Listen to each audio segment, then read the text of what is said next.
રાજકોટના ઉપલેટા તાલુકામાં check dam overflow, Ganod અને મજેઠી વચ્ચેનું ચેકડેમ ઓવરફ્લો થયું છે। ભાદર નદી પરનો ચેકડેમ ઓવરફ્લો થતા કોઝવે તૂટ્યો। કોઝવે તૂટતા 10 ગામ વચ્ચેનો વાહન વ્યવહાર ખોરવાયો છે।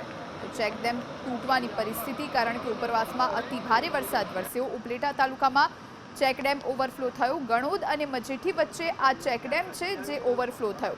ભાદર નદી પરનો આ ચેકડેમ છે જે ઓવરફ્લો થતા કોઝવે તૂટી ગયો છે। કોઝવે તૂટતા 10 ગામો વચ્ચેનો વાહન વ્યવહાર ખોરવાયો છે।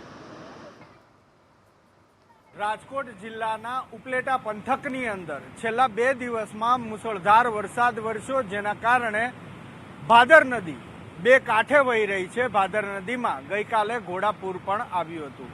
આપને દ્રશ્યો બતાવવાનો પ્રયાસ કરી રહ્યા છે મારા સહયોગી પિયુષ લેવવા।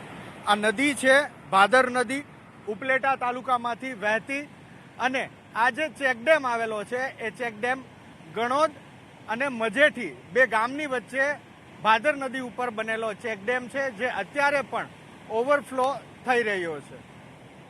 બીજી મહત્વની બાબત એ છે કે આ ચેકડેમને અડીને આવેલો કોઝવે છે, એ કોઝવેની અંદર મોટું ભંગાણ સર્જાયું છે। કોઝવે વચ્ચેથી તૂટી ગયો છે, જેના કારણે ગણોદ અને ગણોદની સામેની બાજુએ આવેલું મજેઠી ગામ, એની વચ્ચેનો સંપર્ક અત્યારે તૂટી ગયો છે। વાહન વ્યવહાર તૂટી ગયો છે। જોકે પાણી છળી રહ્યું છે, જેના કારણે વાહન વ્યવહાર બંધ છે, પરંતુ આ કોઝવે તૂટવાના કારણે હવે જ્યારે આ ડેમ ઓવરફ્લો થતો, ચેકડેમ ઓવરફ્લો થતો બંધ થશે, ત્યારબાદ પણ જ્યાં સુધી સમારકામ નહીં થાય ત્યાં સુધી આ માર્ગ વાહન વ્યવહાર માટે બંધ રહેશે। મહત્વપૂર્ણ બાબત કે અહીંથી જૂનાગઢને જોડતો આ રસ્તો પણ છે।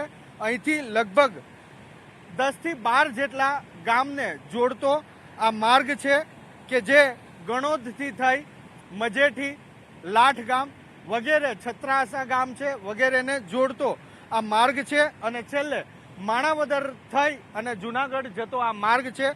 પરંતુ કોઝવે તૂટવાના કારણે હાલ જ્યાં સુધી સમારકામ ન થાય ત્યાં સુધી આ માર્ગ બંધ રહેશે। જૂનાગઢ હોય, દેવભૂમિ દ્વારકા હોય, જામનગર હોય કે રાજકોટ ગ્રામ્ય હોય, આ તમામ વિસ્તારની અંદર મુસળધાર વરસાદ વરસ્યો છે। અનેક ડેમ ઓવરફ્લો થયા છે, ચેકડેમ ઓવરફ્લો થયા છે, તો કેટલાય રોડ રસ્તા અને કોઝવેને નુકસાન પણ પહોંચ્યું છે। કેમેરામેન પિયુષ લેવવા સાથે હિરેન રાજગુરુ, એબીપી અસ્મિતા, રાજકોટ।